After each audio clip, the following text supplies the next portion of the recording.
Jesucristo, el Verbo viviente, es el único medio de salvación. Él es el centro del pensamiento de nuestra vida, la fuente y la autoridad de la doctrina. El principal propósito de la vida de Cristo fue la obediencia a los mandamientos, exaltando la ley de Dios como un reflejo de su carácter. El principal mensaje a ser predicado en el mundo, basado en Apocalipsis 14, está representado por 3 ángeles llevando el Evangelio eterno al mundo entero.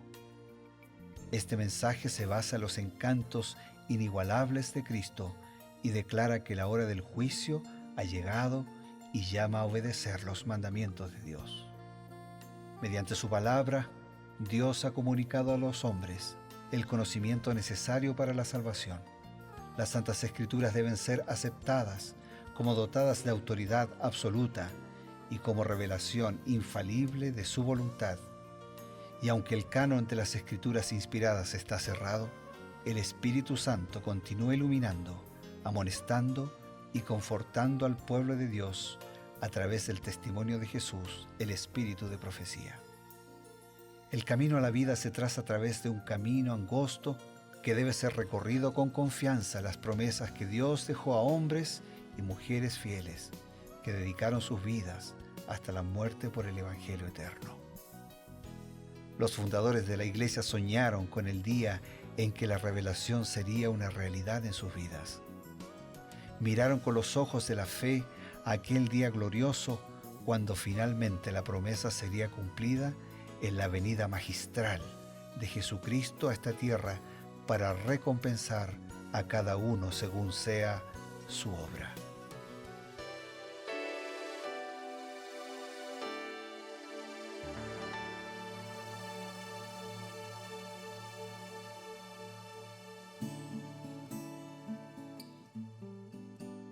Queridos amigos, estamos en Nuevo Tiempo, la señal de esperanza, y estamos también en su programa Creed en sus profetas, el programa que revisa los consejos inspirados que Dios presentó a través de Elena White y que nosotros conocemos como el espíritu de profecía. Para este encuentro, para este diálogo, contamos con el apoyo, la ayuda y el consejo oportuno que nos trae el pastor Bruno Razo. Bienvenido, pastor. Gracias, gracias. Y aquí estamos con el pastor Eber, con la palabra de Dios, con los consejos inspirados de Elena de White, con cada uno de ustedes y sobre todo con la promesa del Señor, que cuando nos juntamos para meditar en su palabra y cuando 2 o 3 se reúnen en nombre del Señor, Él está con sus hijos. Hoy, para reflexionar y para profundizar en 2 de Samuel, capítulo 17. El capítulo 17 de 2 de Samuel trae una interesante historia.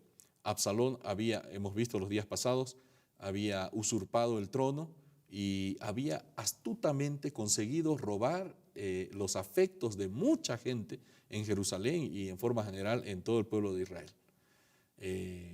David, no queriendo enfrentarse a su propio hijo en una sangrienta batalla, escapa con unos pocos seguidores que eran, podríamos decir, 100% leales al rey David. Pero habían estado caminando varias horas, se había hecho de noche, y Absalón tenía 2 hombres allí. Uno, que él no sabía que continuaba siendo leal a su padre, que era Usai, y el otro, Ahitofel, que por alguna razón odiaba a David, ¿no? Y y les pide consejo. Ahora, ¿qué voy a hacer? Bueno, has colocado muy bien la historia, está en el momento justo ahora para que leamos Patriarcas y Profetas lo siguiente. Este proyecto fue aprobado por los consejeros del rey. Si se lo hubiese puesto en práctica, David habría sido muerto, seguramente, a menos que el Señor se hubiera interpuesto directamente para salvarlo. Pero una sabiduría aún más alta que la del renombrado Ahitofel dirigía los acontecimientos. Jehová había ordenado que el acertado consejo se frustrara para traer Jehová la ruina sobre Absalón. Y Elena de White continúa y dice, a Usai no se le había llamado al concilio y no quiso intervenir sin que se lo pidiera, por temor de que se sospechara de él como espía. Pero después que se hubo dispersado la asamblea, Absalón, que tenía en alto aprecio el juicio del consejero de su padre, le sometió el plan de Ahitofel. Husai vio que de seguirse el plan propuesto, David estaría perdido. Qué interesante, ¿no? Ahitofel había dicho, es el momento oportuno. Yo te voy a escoger 12,000 hombres bien preparados. Tu padre está cansado, su gente está cansada, hay que aprovechar la noche. Dios vio que en este caso, estratégicamente, el consejo de Ahitofel era oportuno para los planes de Absalón. Parecía. Y realmente Lo era. Lo era. Y si hubiera seguido este plan, la historia de David hubiera sido muy diferente, ¿no? Y ahí vemos cómo Elena White nos grafica, ¿no? De una manera interesante. Husai no había sido invitado y de pronto aparece en la escena, ¿no? Eso. Lo que pasa es que todos somos constructores de planes, Claro. todos. Y los planes pueden parecer buenos, pero nosotros deberíamos construir priorizando a Dios, su palabra, su voluntad, su consejo, su orientación, que es lo que ellos no hicieron. Parecía bueno, estratégicamente hablando estaba bueno, Claro. pero no le habían preguntado a Dios. Y nosotros podemos hacer todo lo que queremos hasta donde Dios permite, Claro. y hasta donde su voluntad actúa en nuestra vida. Entonces, lo ideal es, los mejores planes que podemos construir son los planes que de entrada incluyen a Dios, que en su ejecución incluyen a Dios y que en la evaluación de lo actuado terminan expresando gratitud al Señor por su actuación. Claro que sí. Y bueno, la providencia divina fue muy grande para con David, porque en medio de las posibles estrategias de guerra a seguir, Absalón decide seguir el consejo, no seguir, él decide desoír el consejo de Ahitofel. Y de alguna manera acepta el de Husai, Y acepta que era el de algo Husai. así como un infiltrado, ¿no? Exactamente, ¿no? Ahora, Ahitofel dice, ¿yo para qué estoy aquí? ¿No? He servido tan lealmente a Absalón y de pronto decide oír a otro consejero y él toma una decisión bastante drástica. Va y se quita la vida. ¿Qué nos dice, qué nos amplía Elena White sobre este episodio? Ahí te leo enseguida lo que dice Elena de White, ¿no? Pero esa es la actitud siempre típica del ser humano pecador. Claro. Yo voy a ilustrarlo con otro libro de la Biblia, Jonás. Cuando Dios le pidió que vaya a anunciar que una ciudad sería destruida, y el plan de Dios no era destruir, era un mensaje de advertencia y de juicio para evitar la destrucción. Jonás se enojó y no quiso ir, y finalmente dijo, pero mejor me muero, dice, ¿para qué voy a vivir? Y la razón era porque él quería hacer su voluntad, que era destruir, y Dios no quería destruir, sino quería salvar. Y aquí pasa lo mismo, ¿no? Solo que Jonás pidió la muerte. No, avanzó hacia la muerte porque se sintió descolocado, Claro. se sintió desautorizado.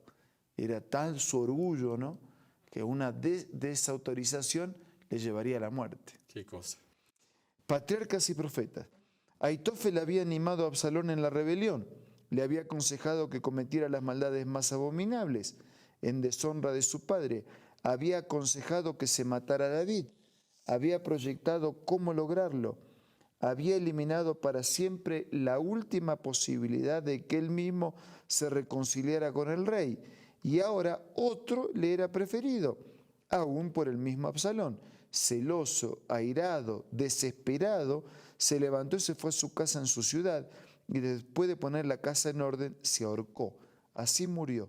Tal fue el resultado de la sabiduría de uno que, no obstante sus grandes talentos, no tuvo a Dios como su consejero.